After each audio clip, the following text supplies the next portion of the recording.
Stai ascoltando Radio Libertà, la tua voce libera, senza filtri né censure, la tua radio.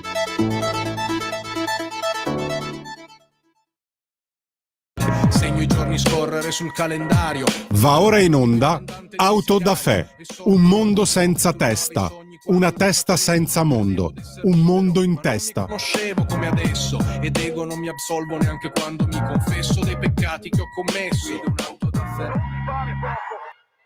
Piero Buscaroli, Una nazione in coma, dal 1793, 2 secoli.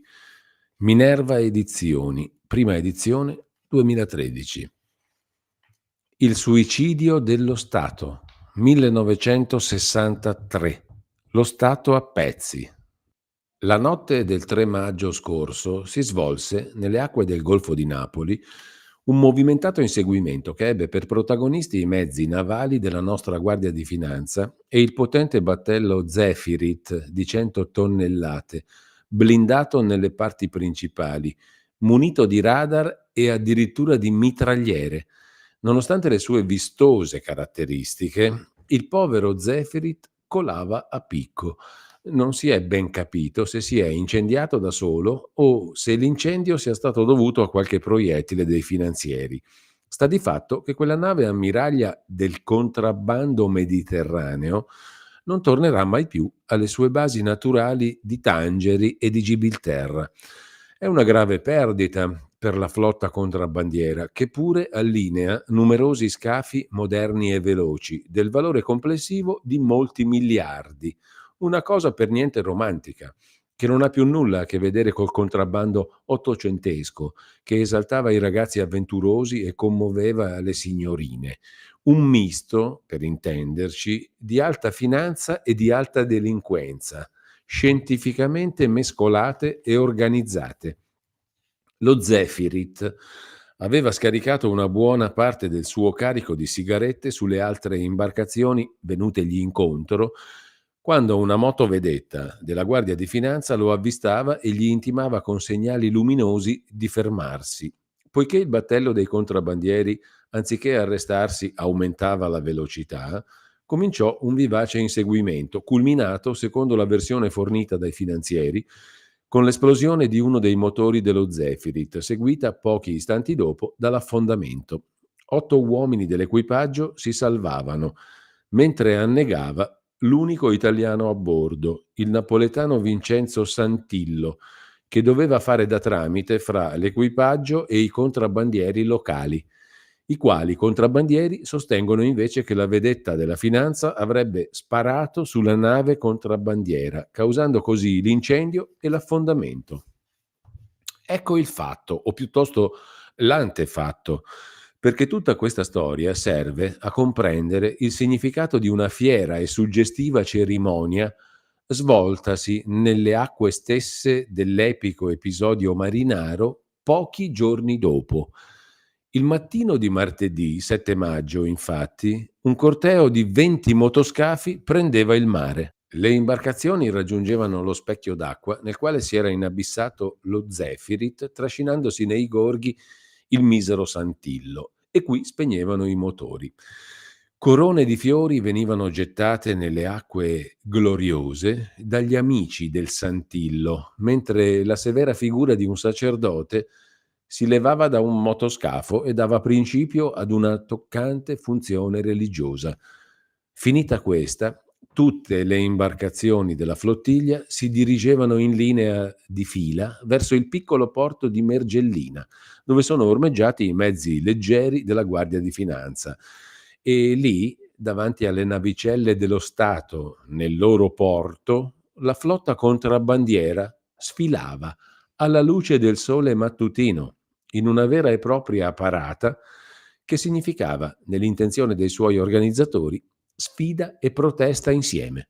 Così, nel più grande porto italiano, una potente banda di malviventi internazionali ha potuto montare una caricatura di cerimonia militare con tanto di messa al campo e di cappellano, culminata in una manifestazione provocatoria e oltraggiosa contro le forze armate dello Stato. E è fortuna che il Parlamento sia chiuso per qualche giorno ancora, altrimenti avremmo udito certamente levarsi le interrogazioni e le interpellanze contro i metodi barbarici della Guardia di Finanza, nonché gli appelli in nome del diritto dei contrabbandieri a svolgere la loro attività nell'ambito della Costituzione repubblicana. I contrabbandieri. Come mai ci si è dimenticati di loro in tutti questi anni? È una deplorevole lacuna che va senz'altro colmata. Ci si è ricordati dei ladri, degli ergastolani, delle spie atomiche, dei sadici sessuali. Si sono riempite pagine e pagine per esaltare gli eroi partigiani di Genova e di Reggio Emilia del luglio 1960. Tutte le categorie della delinquenza nazionale hanno avuto il loro tributo di riconoscenza e di simpatia. Soltanto gli oscuri eroi della stecca di Americane, i silenziosi navigatori notturni delle rade solitarie e dei porticcioli segreti, erano i grandi dimenticati. Ora c'è posto anche per loro. Santillo ne diverrà il martire. Gli faranno il monumento. Tutta la categoria potrà beneficiare della pensione di Stato. E c'è anche caso che la Chiesa provveda ad escogitare qualche santo che per temperamento o per caratteristiche biografiche si presti alla funzione di patrono della categoria. Perciò i militi della Guardia di Finanza sono avvertiti. Quel corteo muto e ammonitore di 20 veloci imbarcazioni davanti al loro porto è soltanto la staffetta che precede gli alfieri della democrazia e dei diritti dell'uomo, dell'antifascismo e della carità cristiana, riveduta e corretta a beneficio delle canaglie e degli assassini.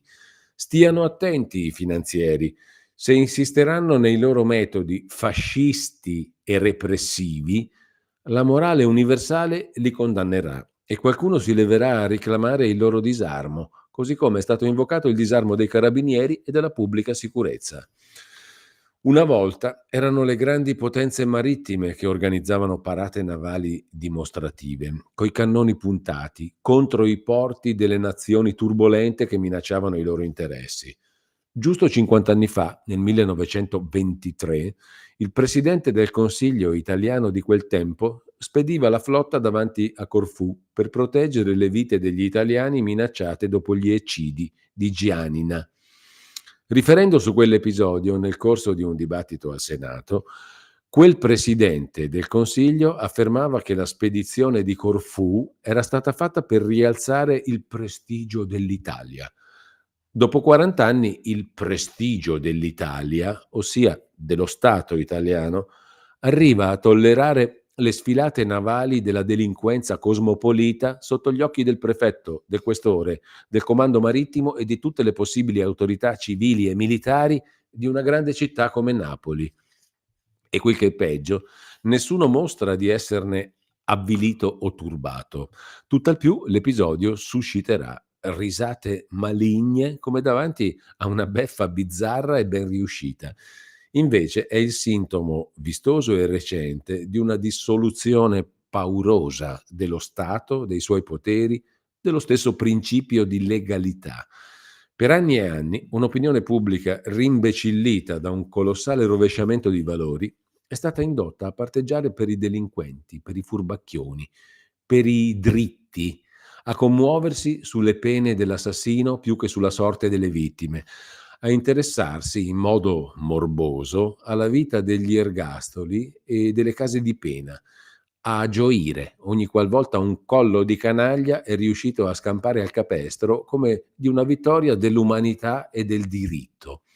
Insieme con questa congiura del sentimentalismo umanitario, ha lavorato, ben più consapevole dei fini da raggiungere, l'antifascismo organizzato con la sua continua glorificazione della violenza teppistica, dell'intimidazione sindacale e addirittura dell'insurrezione di piazza, culminata in precise vittorie politiche sullo Stato e contro lo Stato, per cancellare i cui effetti non basterà l'opera di un'intera generazione. Casi recenti e tuttora non risolti del commissario di polizia e del milite accusati di omicidio volontario per aver difeso lo Stato sulla piazza di Reggio Emilia, il caso recentissimo di Torino, dove 2 ladri hanno disarmato una guardia bastonandola poi a sangue, il rovesciamento a Salerno degli automezzi della polizia, con successivo e immediato incendio da parte di una mandria di tifosi imbestialiti,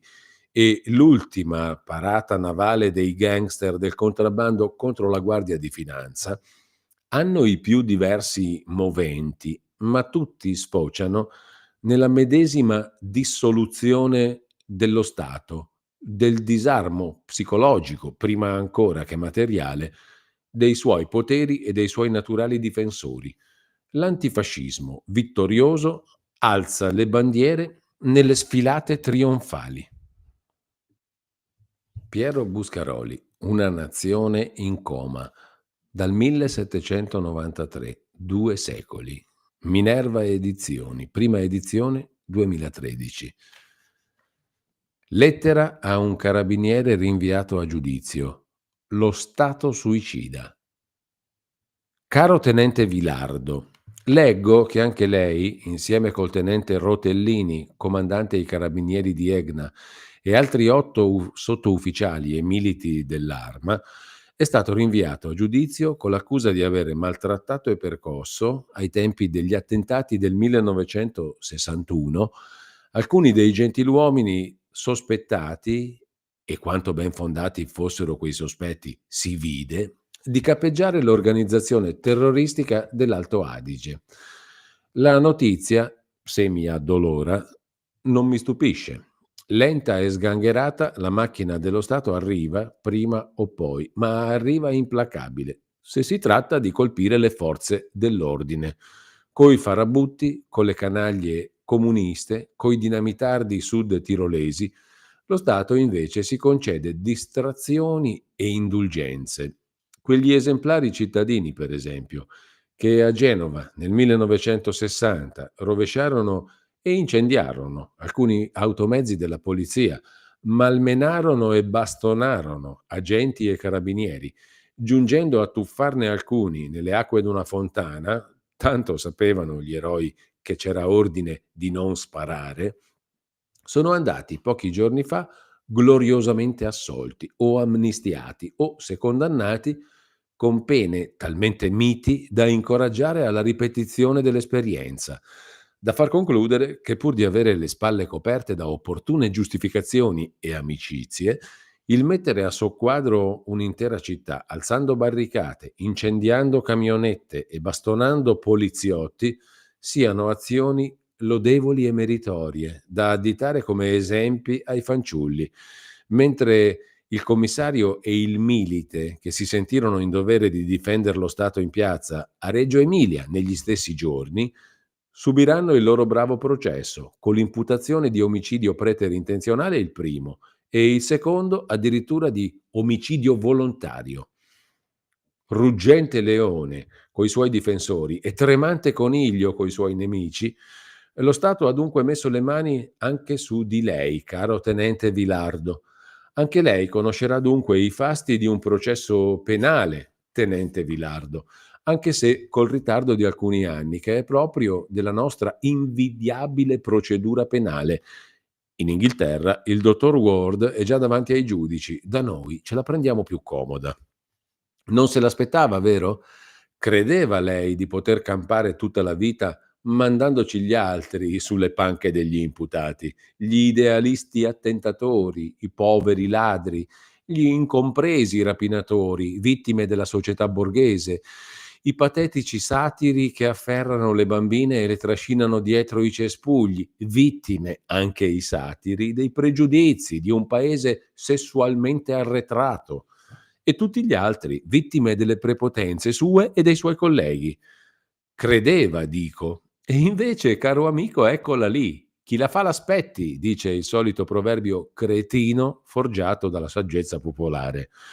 Adesso tocca a lei, e varrebbe davvero la pena di organizzare gite collettive a spese dei sindacati, magari per portare al suo processo, caro tenente Vilardo, gli esponenti delle varie categorie che hanno avuto a che fare con le prepotenze sue e dei suoi colleghi, ma forse sarebbe l'ora di chiamarli complici. Sarebbe una bella scena.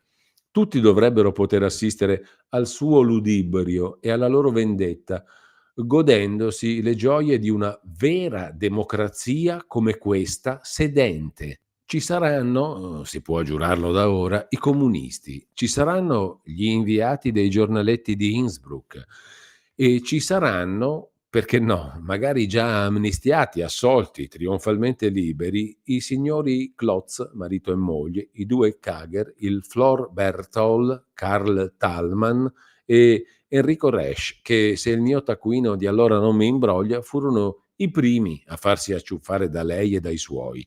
Ricorda, tenente Vilardo? Non vorrei nuocerle con questa lettera, aggiungendo ai suoi guai giudiziari anche il sospetto d'aver avuto rapporti con una nota canaglia reazionaria quale io sono. Ma non saprei dove trovarla altrimenti. L'avranno trasferita e il trasferimento sarà equivalso ad una punizione. Giurerei anche che la sua promozione si farà aspettare un bel po'.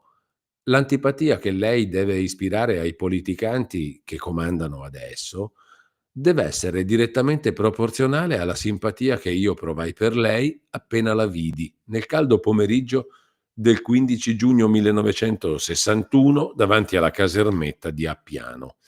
Per questo dico che saperla candidato a un processo non mi stupisce per nulla, mi meraviglierei semmai del contrario.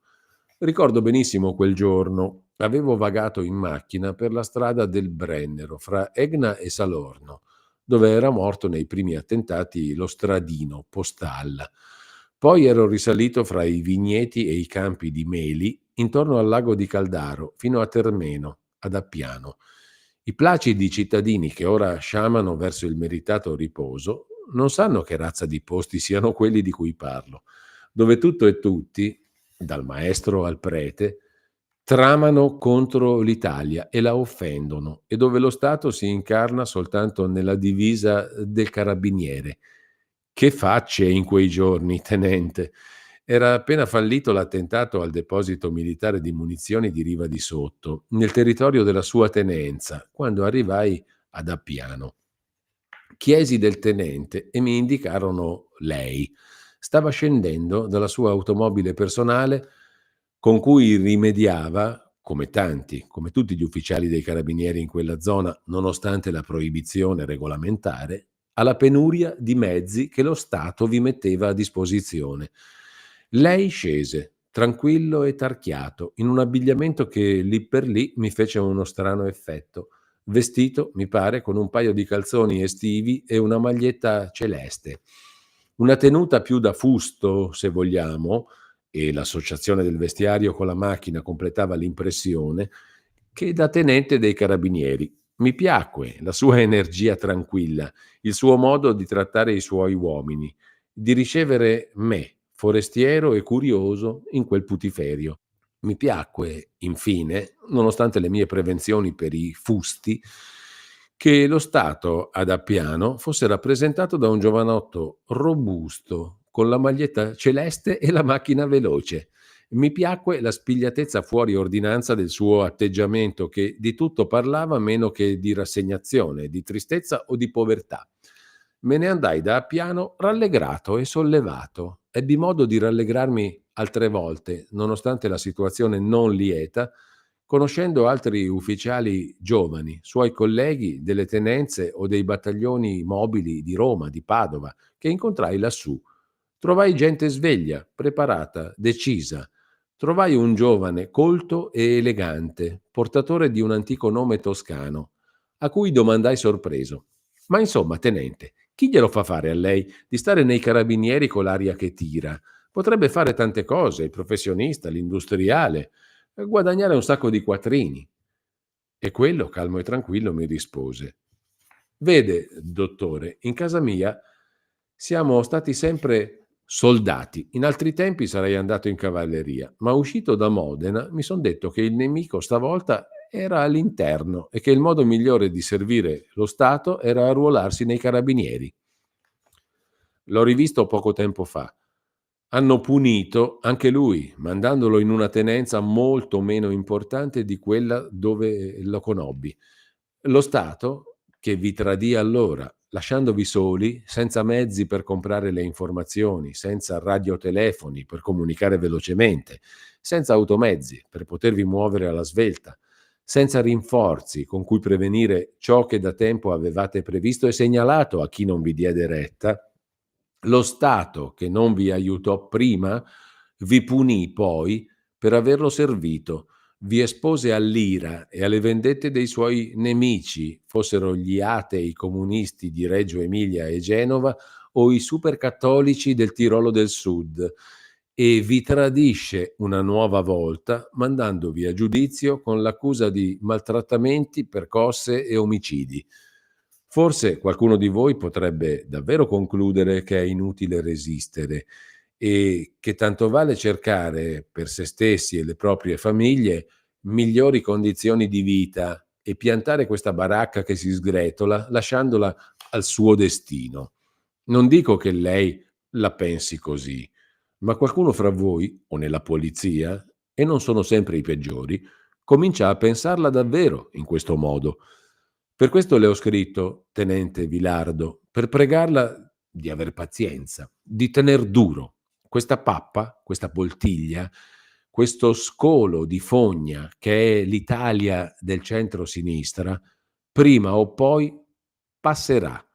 Dopo il disordine finisce sempre per ritornare l'ordine e è sempre opera di poca gente, di poche volontà, di pochi fermi caratteri che non si rassegnano. Saranno 30 o 40.000 persone che se ne prendono ancora cura e cruccio in questo paese spappolato, ma più passano i giorni, più mi convinco che bastano. Vada tranquillo al suo processo, tenente Vilardo. In quell'aula, oltre alle canaglie che verranno sghignazzando a godersi la scena, ci saremo anche noi. E non è ancora detto che debbano proprio essere sempre quegli altri a sghignazzare. In questo augurio che faccio a lei, ai suoi colleghi e, se permette, anche a me stesso, le porgo i più affettuosi auguri e le stringo la mano. Piero Buscaroli, Una nazione in coma, dal 1793, 2 secoli, Minerva Edizioni, prima edizione 2013. E adesso è arrivata la macellazione dei corpi umani. Dona i tuoi organi, l'avrete visto nelle televisioni di governo, il bieco cartoncino che il corsivetto inglese fa apparire innocente come l'invito a un tè. Delle tante metafore inventate nei secoli per velare la morte, questa è la più bugiarda perché induce alla morte propria, come Alberto F., 12 anni, di Villafranca di Verona, che si è sparato alla testa per donare i suoi organi, Andrea B. di Torino e SC di Marsala, 15 anni, che si è impiccato. Poveri ragazzi. Innocenti sensi di colpa, un cattivo voto a scuola, la prima disillusione d'amore, li persuasero a redimere un ipotetico fallimento col grande gesto eroico e altruista. È sui meno difesi, sulle anime semplici, che la propaganda vigliacca coglie i suoi trionfi, tanto da indurre la benemerita coraggiosa Lega Nazionale contro la predazione di organi e la morte a cuore battente, che opera da Bergamo, a un appello ai provveditori affinché facciano cessare l'abuso mal dissimulato del potere scolastico e i ragazzi siano lasciati nella pace della aspettativa di vita propria alla loro età. Per maggior crudeltà occorre aggiungere: il sacrificio dei 3 poveri ragazzi riuscì, ai fini che se ne ripromettevano, vano. Non sapevano che per eseguire l'invito ministeriale bisognava essere morti e vivi allo stesso tempo. La Repubblica ha adottato e si appresta ad imporre, col silenzio assenso al prelievo, una legge che è stata votata al Senato nel silenzio e nell'ignoranza di tutti. Un suo concetto di morte, già smascherato come finzione dalla scienza medica internazionale. La morte cerebrale, in cui il cuore continua a battere. Senza di che gli organi bramati, prenotati e già assegnati dalle centrali distributive, diventano carne corrotta e inservibile. L'azienda di macelleria e distribuzione di organi umani che la nuova legge prepara è azienda statale. Lo Stato, che già assicura tante funzioni con la perfezione, l'onestà e la competenza che già conoscete, si assume ora questa. La definisce una legge fatta su misura, detta il tipo di morte auspicato e designa o crea di nuovo istituti da quello detto superiore di sanità al suo consiglio, alle agenzie di prenotazione e smistamento, agli ospedali, alle banche, alle cliniche. Un circuito gigantesco, cui la ripugnanza di altri stati europei a entrare in concorrenza già garantisce vertiginose, impensabili vie di rifornimento, già bene identificate nel mondo dei poveri. Quei 3 ragazzi credevano che bastasse fornire cadaveri normali, in cui le 2 primarie funzioni vitali, respiratoria e cardiocircolatoria, fossero insieme cessate, mentre l'azienda statale in via di costituzione pretende corpi qualificati e idonei di persone in coma, carni ancora rosee e tiepide, respirazione ausiliaria, cuore che batte, arti che si muovono, che potranno tornare a muoversi se qualcuno accanto a loro troverà l'intelligenza, la prontezza e l'energia necessarie per sottrarsi ai bisturi in agguato, come accadde al 18enne Martin Banach di Düsseldorf, i cui genitori, udito per telefono da Napoli, dove il ragazzo era in vacanza, il raccapricciante annuncio: qui l'ospedale Cardarelli, suo figlio è gravemente ferito, non c'è più nulla da fare, ha la tessera di donatore? Intimarono che nessuno lo toccasse, noleggiarono un aeroplano e piombarono con una dottoressa amica e energica nell'ospedale, dove, gridando e sfondando muri di complici, primari, medici e suore, impegnarono una lotta disperata contro il prelievo e riportarono il loro Martin nella sua patria e città, dove, uscito dal coma e dall'ospedale, è tornato alla prediletta pallacanestro. È la morte altrui, la morte dei propri cari. Dona i tuoi organi, lessero, e con quale straziante buona volontà dibatterono tra loro i genitori di quel piccolino che fu fatto nascere a questo solo scopo. L'illusione altruista consolava quei genitori di una vittima, e vittime esse stesse, di una dimenticanza. Quando vidi il titolo del Resto del Carlino del 30 gennaio, Gabriele dona il cuore, mi sentii travolgere, mi sentii stritolato da un'ipocrisia raccapricciante più di un delitto. E poi il piccolo Gabriele è morto, ma il suo cuore non cesserà di battere. Regalerà la vita a Maurizio, un bambino di Roma nato ieri. Il falso infame rinverdisce l'antichissimo Mors tua vita mea, ridorato a suo tempo nei blasoni dei Gesuiti. Ridorato a nuovo si ripresenta, dolente e innocente, con la morte che ridona la vita. Favola turpe e oscena, perché nel buio delle sale di rianimazione, che una sadica ironia promuove a laboratori di tortura e sfruttamento degli esseri umani in coma, si attuerà il sacrificio programmato di esseri che non si possono difendere, eppure ancora talora salvabili, agli interessi scientifici della sperimentazione in vivo, gloriosamente passata dal secolare martirio degli animali a quello degli umani, alle esperienze e sviluppi della chirurgia sostitutiva, sull'estrema frontiera dove la scienza perde i pepli solenni e indossa le vesti tutte moderne del macabro business, l'espiantistica e trapiantistica pubblica, fantastico prolungamento della farmacologia e della medicina di Stato, di cui ogni giorno, letteralmente ogni giorno che passa, offre nuovi svergognati esempi. L'equazione silenzio-assenso è criminale in sé, uccide i diritti dell'individuo e della libertà del pensiero. Il cosiddetto silenzio-assenso informato non informa affatto, ma continua a confondere il prelievo di tessuti a cuore fermo col prelievo di organi a cuore pulsante. Fate bene attenzione, italiani. L'esclusione dei familiari è il vero profondo obiettivo di questa legge infame. La legge cancella il diritto autonomo di opposizione della famiglia. Da quando pubblicai il 31 gennaio un breve commento alla predazione del cuore del piccolo Gabriele, ho raccolto le lettere, gli appelli e i ritagli di giornali. Mi sono informato col materiale limpido e appassionato che mi forniva Nerina Negrello, presidente di quella lega bergamasca che si batte per salvare questa nazione sciancata dalla nuova infamia.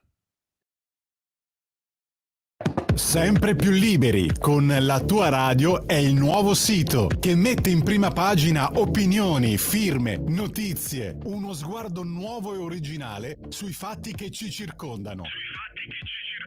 Il nuovo quotidiano online, semplicemente radiolibertà.net. Lo amiamo perché ci offre sempre le cose più buone e naturali. Linea Alberto Acerbis. Un saluto cari amiche, cari amici, insomma cari ascoltatori da Alberto Acerbis. È iniziata la campagna olearia in questo momento. Chi ama l'Italia non può non amare anche i suoi frutti, che alla fine sono i suoi figli. Parliamo dell'olio Acerbis, parliamo di estrazione a freddo, parliamo di olive raccolte al giusto punto di maturazione. Parliamo di un qualcosa di straordinario. Ormai non c'è più spazio per il non lo sapevo. L'olio Acerbis, olio italiano 100% estratto a freddo olive italiane. Mettete in casa qualcosa di unico, di straordinario che vi fa davvero riscoprire i sapori di un tempo. 6 bottiglie da litro di olio Acerbis, d'olio novello, straordinario, 84 euro. Olio nuovo, prezzo vecchio. Trasporto non lo pagate. Per ordinarlo, per prenotarlo chiaramente direttamente al frantoio 030 68 40 408 oppure olioacerbis.com, perché l'olio bu e ve sempre regala. Scaroli, una nazione in coma, dal 1793, 2 secoli. Minerva Edizioni, prima edizione 2013. Ventennio mortale, 1947-1967, anniversario del Trattato di pace. Si tratta di liquidare 2 diverse partite, l'abbattimento di Mussolini e del fascismo e la conclusione di un accordo con gli anglo-americani. La prima partita è attiva, la seconda è invece passiva. La conclusione di un accordo armistiziale con quelli che sono oggi i nostri nemici sarà opera difficile e creerà responsabilità penose per i suoi negoziatori. Dunque, poiché la partita attiva è ormai liquidata, non resta che la partita passiva e sarebbe un errore politico per i nostri uomini accettarla. Così Alcide De Gasperi impartiva astuti consigli a Ivanhoe e Bonomi il 25 luglio del 1943. La sorte volle che toccasse proprio a lui di andare a Londra e a Parigi per essere sentito dai vincitori e per orare, come seppe e poté, la causa dell'Italia vinta.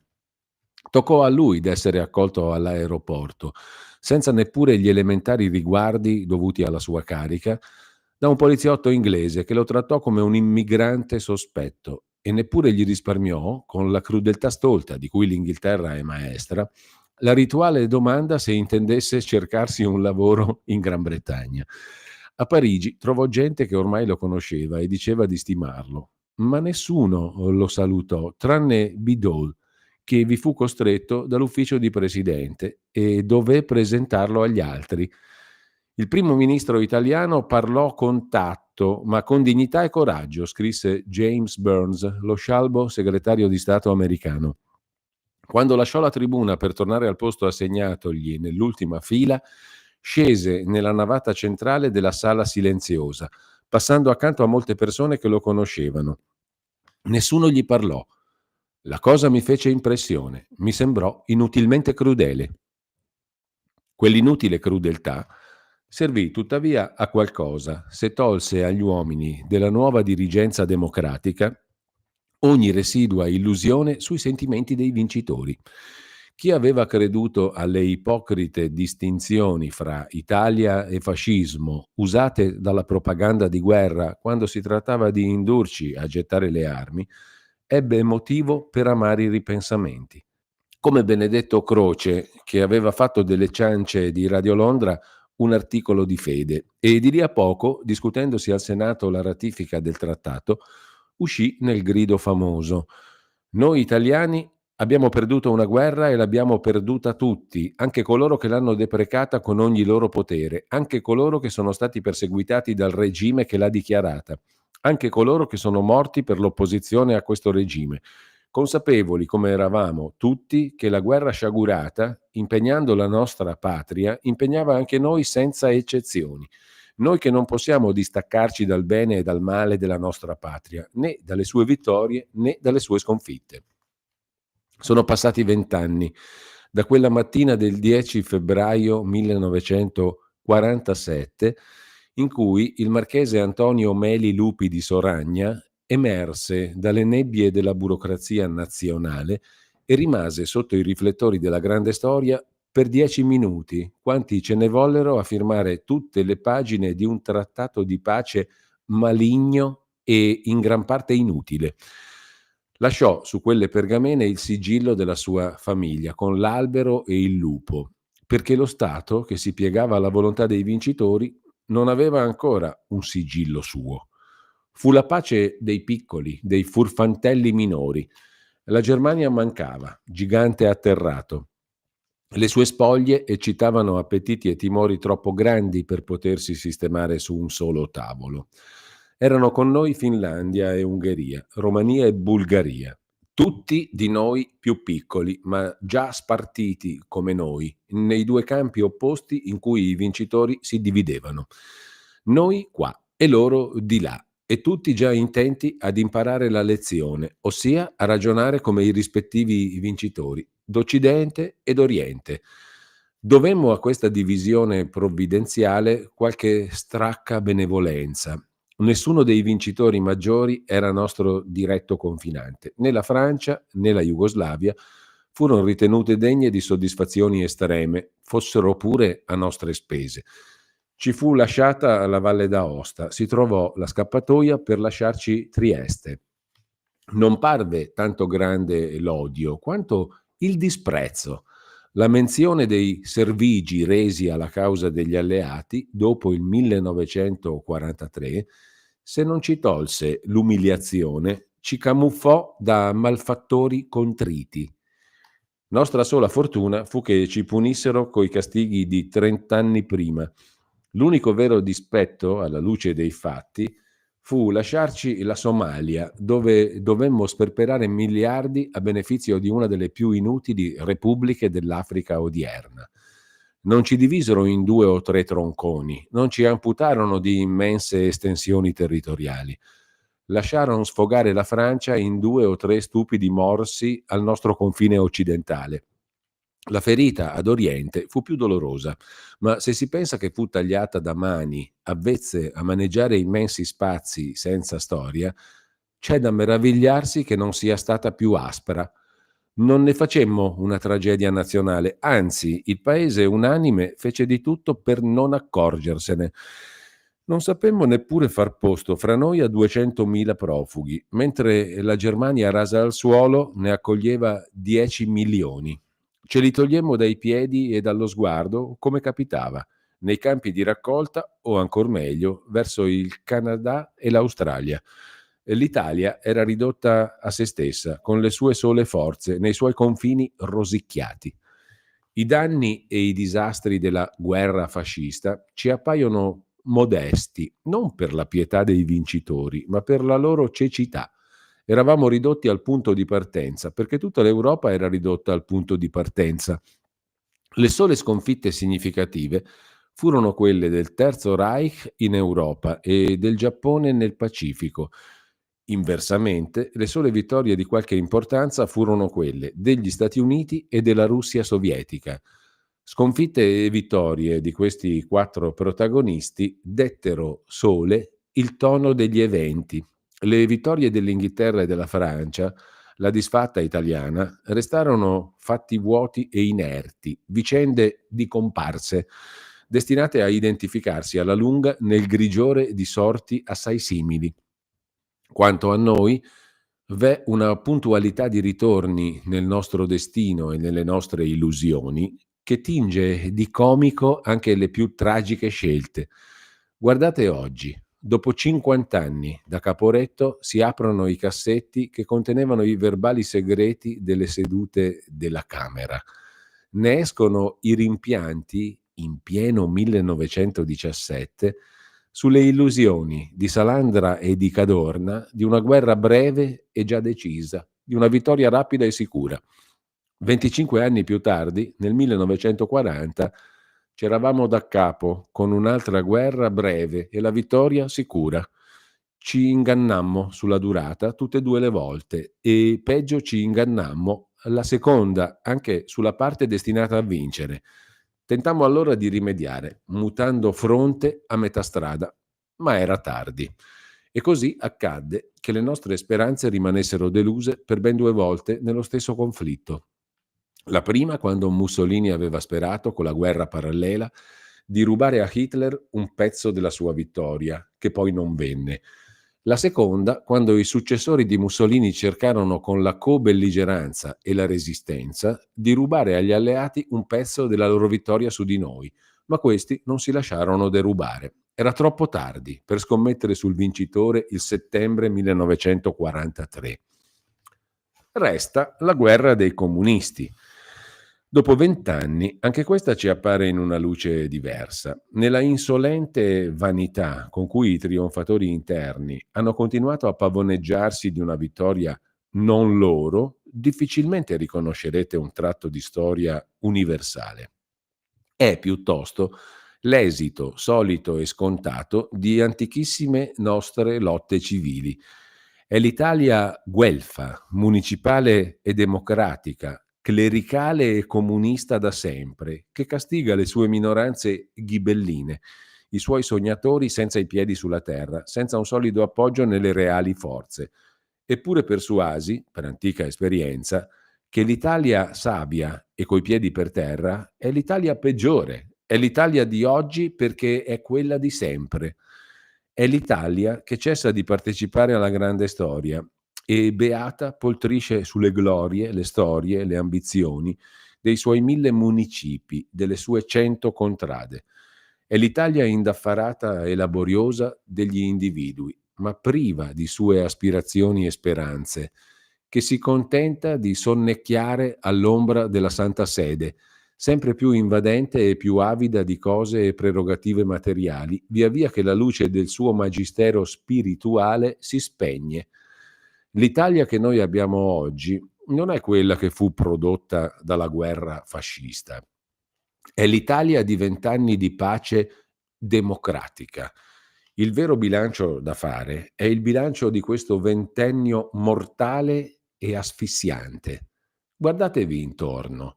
Non voglio ripetere con generico e risaputo esercizio retorico il panorama di questo paese disfatto, bacato da un improvviso benessere contro cui non ha saputo neppure elaborare i necessari antidoti. Non manca la libertà, ma la libertà vi è priva di senso, priva di scopo, perché non vi si afferma alcuna grande idea, non vi si educa alcun carattere. In 20 anni, da questo popolo, non è sortita nessuna, si ricordi bene, nessuna figura superiore in qualsiasi campo. Non vi è nata alcuna idea, alcuna grande opera artistica o scientifica o letteraria. Non vi è stata una sola luce di conquista individuale o collettiva che ci abbia meritato l'orgoglio nostro e il rispetto altrui. Che gli scandali non fanno più notizia è ormai un luogo comune nelle redazioni. L'ammirazione per il dritto che ruba alla collettività non è neppure temperata dal giusto sdegno del derubato consapevole. Gli italiani ridono della vita, ne ridono assai più e con più verità e persuasione intima di disprezzo e freddezza che non fa ni un'altra nazione.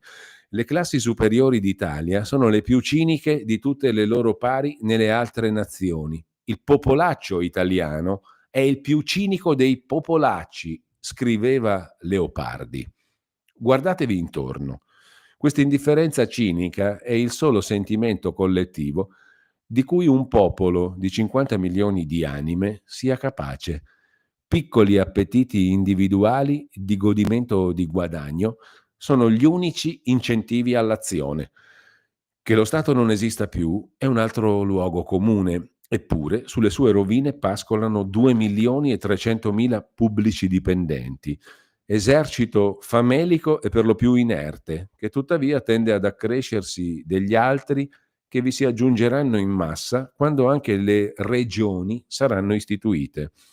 Le giovani generazioni fanno, già a 20 anni, il calcolo delle pensioni che toccheranno dopo carriere determinate fin dal principio dalle probabilità di guadagno. L'Italia mutilata dalla sconfitta seppe almeno inginocchiarsi 20 anni fa a Roma sull'altare della patria. A Milano suonarono le sirene in segno di lutto. Una fragile donna italiana seppe impugnare un'arma e abbattere il simbolo vivente del vincitore che opprimeva la sua città. Ci fu un Benedetto Croce, capace di invocare in Senato un gesto di ribellione e di volontà collettiva, quando affermò che non si doveva ratificare il trattato di pace. Noi siamo stati vinti, disse, ma noi siamo pari nel sentire e nel volere a qualsiasi più intransigente popolo della terra. Povero vecchio. Sapeva che la storia è una creazione costante, in cui nessun verdetto è definitivo, sol che i popoli che ne sono colpiti sappiano almeno volere qualcosa. Il nostro no. La pace lo restituì alla vacanza di sempre, a un sonno secolare, e in quello si crogiola, nella sola speranza di non svegliarsi mai più. Non crediate che ci mancassero i compiti, un Mediterraneo reso vuoto di antiche forze, da cui Inghilterra e Francia dovevano sgomberare a furia, ma agitato da convulsioni nuove, poteva essere un campo d'azione specifico per un popolo che non avesse perduto il rispetto altrui e quello di se stesso. Ma nessuno ci volle perché nessuno ebbe fiducia in noi, e non perché avevamo fatto la guerra, ma per come l'avevamo finita. L'arte di sopravvivere, eludendo con la furberia i disastri, si paga. Riflettiamo oggi se non sarebbe stato meglio combattere fino in fondo, soccombendo, alla fine, alla forza altrui, invece che pentirci a metà e metterci a leccare le ginocchia dei vincitori. Avremmo sofferto di più alla partenza, ma non avremmo perduto il rispetto degli altri. A 20 anni dalla nostra pace, diamo uno sguardo ai nostri alleati di allora. Quello europeo, deluso e ingannato, è tuttavia ben vivo. Il rovello dell'unità patria gli ha impedito di corrompersi del tutto nel benessere. La sua tragedia lo tiene in piedi, gli dà scopo per esistere. Diviso, a sua volta divide i nemici. E la Russia non parla se non per esprimergli odio e timore, che sono insieme segno di apprezzamento e di rispetto. E il Giappone è ritornato la prima potenza dell'Asia. È vero, amici, la guerra fascista riuscì appena a ferirci. È questo ventennio di pace che ci ha spento, come popolo, come nazione. 1967. Piero Buscaroli, 21 marzo 1997. Perché querelo Giorgio Bocca? Caro direttore, ti ringrazio per la risposta a Giorgio Bocca, che mi chiama rottame di Salò. Al nascere della Repubblica Sociale Italiana avevo 13 anni compiuti da un mese. Ti ringrazio anche per avermi risparmiato la spesa di 4.500 lire, quanto costa l'Espresso e non le Vale, neppur mettendoci la necessità di conoscere quanto scrivono di noi per dargli querela. Io non leggo mai il Giorgio Bocca per igiene mentale, linguistica, etnica anche. Quando cerca di attaccar briga, gli do querela. Il 27 settembre dovrà comparire al Tribunale di Roma, che lo ha rinviato a giudizio dopo che cercò di rivendere ai suoi clienti una versione falsificata di un mio articolo, proprio come oggi. L'energumeno è invecchiato precocemente e si ripete, sempre nel solito intento di additarmi all'odio pubblico, alla paura del padrone e magari, propositi da spia non stonano in quella testa, farmi licenziare e ridurmi al pubblico accattonaggio. È la seconda volta che ci prova. Giorgio Bocca ha una gran voglia di essere preso sul serio, di impiantare una polemica sul revisionismo storico, alla sua maniera, tra pollaio e porcilaia. Io non gli rispondo, gli do querela. Ci sono persone che non si ricevono in casa, altre a cui non si risponde. Le differenze sociali si modificano, ma durano. Lo vidi Giorgio Bocca l'altra sera in una TV. dentiera fuori squadra, la zucca rossa, triviale come la voce e il mobilio entro cui sedeva, i barbigli rossi penduli sulle grinze rosse del collo, e tutto avvolto in una camicia rossa. Mica pensai a Garibaldi o ai suoi partigiani, ma a uno dei commessi del consorzio Carni Conad, che vestono così. Che sfacelo, pensai. Presto schiatta, si sentirà una sera un flò fetido tra i vigneti delle Langhe. E quel rottame. Era una mania di Togliatti dare del rottame a tutti quelli che fuori del marxismo gli parevano dannati all'estinzione e, se possibile, cercava di accelerarla. Questi comunisti cambiano sigle e nomi anche peggio dell'onorevole Fini.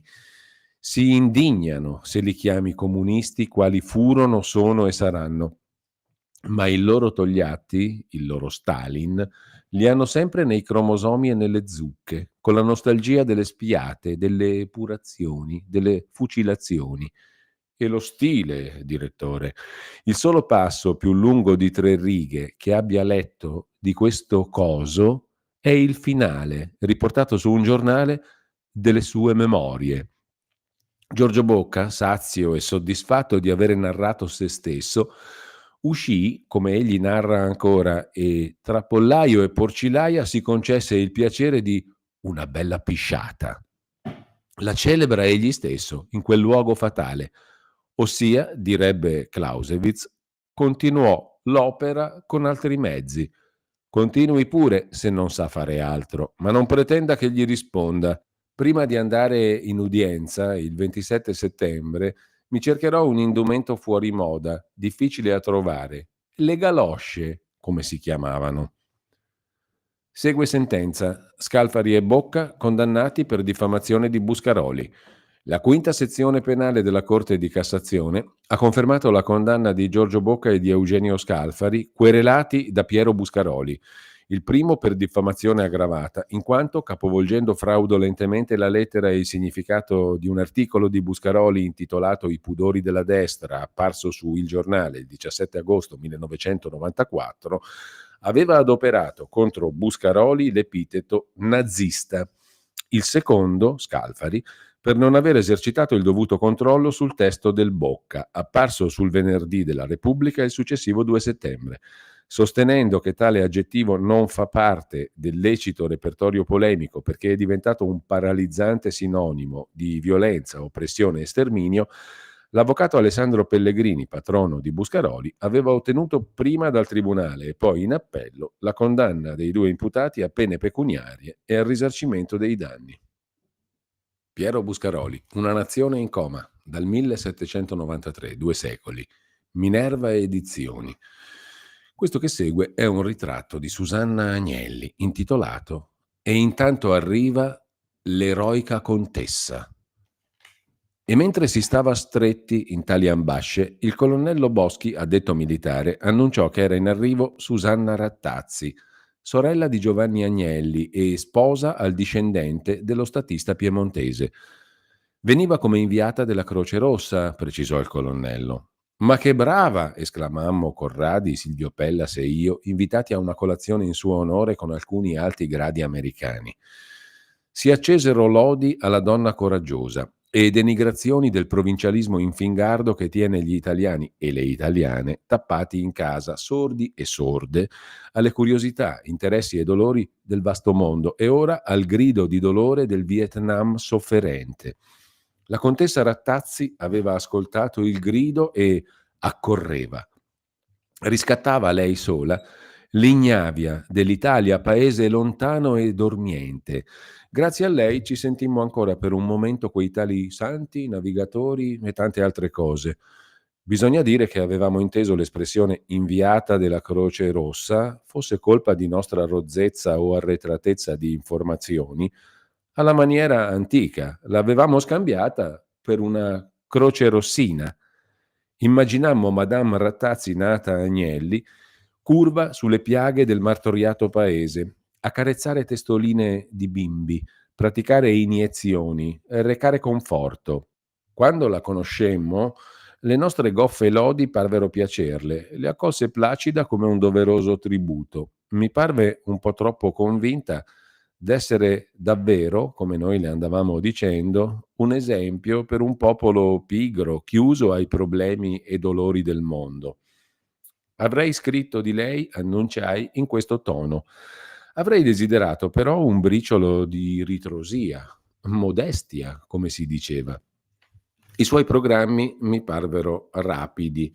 2 giorni qua, 2 giorni là, vedere, riferire. Era inviata della Croce Rossa, anzi di una lega di società di Croce Rossa, precisò, non una Croce Rossina. Era una delegata semipolitica in missione esplorativa. La mia decisione di scrivere un bell'articolo cominciò a incrinarsi. La sua conversazione era animata e varia, si sentiva un retroterra di ricchezza e di mondanità, conoscenze importanti, una certa cultura generale. Aveva appena visto Moravia, in arrivo o partenza sulle rotte del Giappone e della Cina. Riferì battute e dialoghi che mi parvero intesi a farci capire che con Moravia si davano del tu. Alberto era con Dacia, naturalmente. Chissà come mi venne alla mente quella delicata poesia di Dacia. Ti orinerò nelle mani, vecchio amico. Stava arrivando per aiutarla un inviato della fiera letteraria rinnovata. La vecchia fiera di Cardarelli era finita in cantina. L'editore Rizzoli l'aveva affidata a un bel gruppo di sinistra, tutti i suoi amici.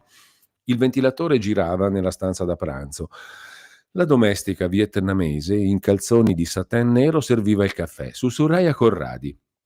Guarda che questa è una radical chic incallita, tiene per i rossi, vedrai cosa combina.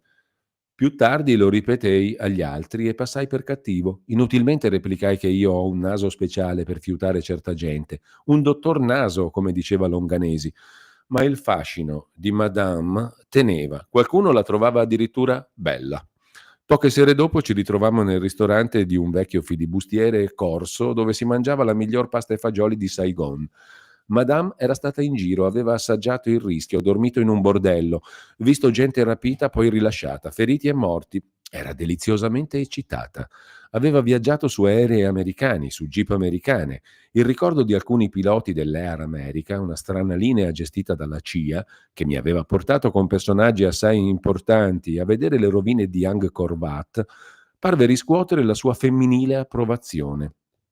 Erano alti, enormi come cowboys. Poi l'indottrinamento si fece sentire. Ho paura di restare coinvolta, commentò. Io non capivo e mi spiegò che lei rappresentava questa lega di Croce Rossa e non doveva parteggiare né per gli uni né per gli altri. La Lega aveva offerto i suoi servigi tanto a Hanoi che a Saigon. Hanoi li aveva rifiutati, Saigon accettati. Era venuta dopo l'accettazione di Saigon, ma la presenza americana le pareva così diffusa e opprimente che qualsiasi cosa la Lega facesse per la popolazione avrebbe finito col giovare agli americani. E questo la disturba molto? Domandai. Rispose vivacemente che lei non doveva farsi coinvolgere a nessun costo. La disturbava moltissimo. Era imbottita di politica, gonfia di prevenzioni filomarxiste intrecciate a vanità ridicole, come credere che in quel turbine qualcuno potesse far caso ai coinvolgimenti della contessa Rattazzi nata Agnelli pro o contro gli americani. Osservai che a parer mio lei e la sua lega, che aveva per emblema la Croce Rossa, dovevano lenire sofferenze, aiutare altri esseri umani, sollevarli da dolori e miserie senza proporsi presuntuosi temi politici. Se il Nord aveva rifiutato e il Sud accettato, curassero i sofferenti del Sud. Ecco tutto. La compagnia si sciolse con certa freddezza. Non fissammo altri appuntamenti. A Corradi, che partiva per l'Italia, raccomandai di non scrivere sulla contessa. Promise, ma poi mantenne a metà. Scrisse poco e con poca convinzione. Poi lessi il servizio Bombe e Carità che la contessa confezionò per l'Espresso, una delle eleganze del filocomunismo coi miliardi in tasca. Un servizio disinvolto, rivelava l'astuzia di una vecchia volpe del mestiere più che l'umiltà di una croce rossina. Il buio nei locali era quasi completo, ecco l'atmosfera. L'oscurità impedisce di vedere le condizioni in cui si trovano i pavimenti. Un sospetto di sudiciume si impianta così. Ma perché non ricordava la luce sfolgorante, fastidiosa della sala di Jean Ottavie? Gli americani che uccidono, si sa che sono americani, ma il soldato vietnamese che aveva ucciso il suo ufficiale era stato istigato da qualcuno, non dai partigiani rossi. Dei bombardamenti americani con tante vittime si parla come di crimini efferati. ma che i Viet Cong uccidano e rapiscano è detto con la calma didascalica di chi esponga cose ovvie e naturali. La pudibondia radicale le impedì perfino di guardare in viso i piloti che la riportavano a Saigon. Occhi di assassini, si capisce. La chiusa del pezzo rivelava il mestiere di chi aveva passato anni a cucinare contrasti ad effetto. Non posso dimenticare le famiglie americane che ho visto negli alberghi di Bangkok, scriveva Susanna Agnelli. Dice una mamma al ragazzino: se non smetti di dar noia a tuo fratello, quando Daddy torna glielo dico. E Daddy? Immaginate cosa fa Daddy intanto? Ma è chiaro, bombarda i bimbi innocenti del nord. Ve lo immaginate tornato a casa a carezzare testoline bionde dei suoi come se nulla fosse successo? O che vecchie storie di cattiva fede? Soltanto vorrei sapere, e mi piacerebbe ritrovarmi a pranzo con la contessa Susanna Agnelli per domandarglielo, se il suo mestiere le imponeva di non lasciarsi coinvolgere, come mai dopo il viaggio per la Lega della Croce Rossa divenne l'inviata dell'Espresso? O l'orrore di farsi coinvolgere funziona a senso unico? Riguarda gli americani ma non i giornali di sinistra simpatizzanti per i Viet Cong? Io non simpatizzavo né per gli uni né per gli altri, ma avrei apprezzato l'imparzialità, se non dei sentimenti, dei comportamenti. Ecco, vedete, ho finito anch'io dopo più che 40 anni con lo scrivere il mio bravo pezzo sulla contessa Susanna Agnelli. Ormai è fatta. Avrò portato anch'io la mia pietra al cantiere perché tutto sommato la sola missione che interessava a Madame era quella che le suggeriva la sua vanità. E la vanità non è mai imparziale, tira col vento. L'anno dopo, Pellas mi raccontò i dolori del colonnello Cataldo. Che figura, abbiamo già un ambasciatore che è l'amante della sorella di un capo Viet Cong. E ora questa, una della Fiat, capisce? Avete ascoltato Auto da Fè. Stai ascoltando Radio Libertà. la tua voce libera, senza filtri né censura. La tua radio.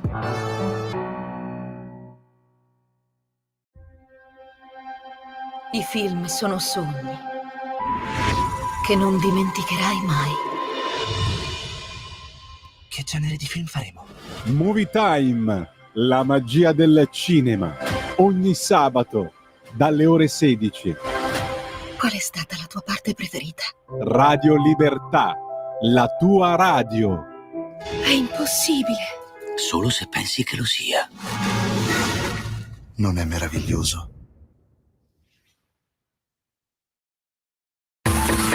Ehi tu, non trovi più il segnale di Radio Libertà sulla tua radio DAB? Non disperarti, risintonizza. Sì, ma come? È facile, tasto menu, poi scegli il tasto corrispondente alla ricerca automatica dei canali, attendi qualche minuto e tutte le stazioni DAB della tua zona saranno disponibili.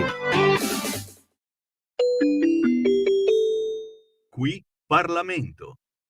Grazie Presidente, onorevoli colleghi, Ministro Giorgetti. Oggi in quest'Aula dibattiamo della manovra finanziaria, una legge di bilancio che stanzia 30 miliardi di euro di risorse e di questi 18 miliardi, quindi più della metà delle risorse stanziate, andranno a sostegno dei redditi medio-bassi.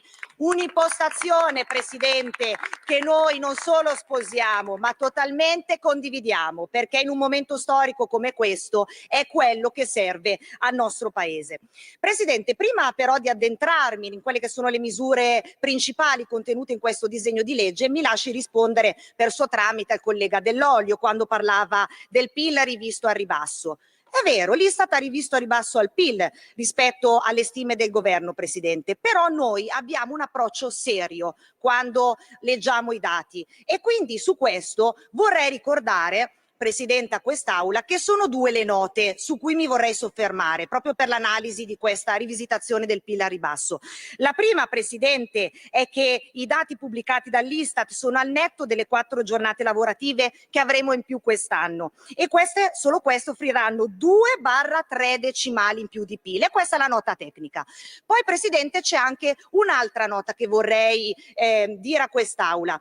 Vede, l'Italia è al quarto posto dell'export mondiale, un dato incredibile, un dato che ci riempie d'orgoglio, ma un dato anche che è da leggere in tal senso. È ovvio che siamo più esposti alle congiunture internazionali, è ovvio che il primo mercato di sbocco del nostro paese, cioè la Germania, che oscilla l'economia tra la recessione e la stagnazione, è ovvio che i nostri esportatori hanno perso circa 3,1 miliardi di euro di fatturato in termini di esportazione. Ma non solo, Presidente, alle variabili si aggiungono le variabili esogene, che ovviamente sono importanti in quella che è una stima complessiva di come sta e della salute del nostro Paese. È evidente che i conflitti, le guerre, la situazione anche istituzionale in Francia ovviamente dà al nostro Paese quell'incertezza che ovviamente noi non possiamo e non dobbiamo sottovalutare, e quello che ha fatto il governo ovviamente